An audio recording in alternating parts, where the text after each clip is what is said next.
নমস্কার বন্ধুরা, আমি আজকে বানাবো ছোটো মাছের পাতুরি। তার জন্য কী নিয়ে নিয়েছি, পেঁয়াজ কুচি, লঙ্কা কুচি, টমেটো কুচি সব কিছু নিয়ে নিয়েছি, রসুন কুচি নিয়ে নিয়েছি। এই বাটিটার মধ্যে আমি সব কিছু দিয়ে দিলাম। মাছগুলো কাঁচা মাছ দিয়ে পাতুরিটা করব।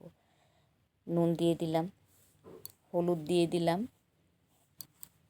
আর সামান্য পরিমাণে লঙ্কা বাটা দিয়ে দেব।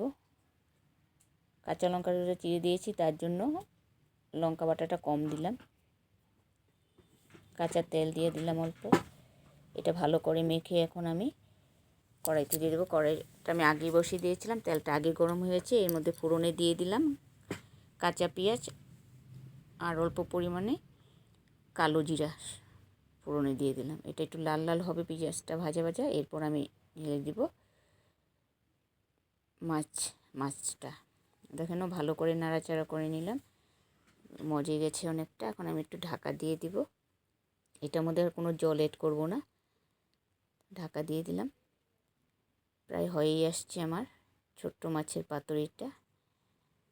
দেখে নাও, দেখতে খুব সুন্দর লাগছে। বাঙালিদের প্রিয় খাদ্য ছোটো মাছের পাতুরি।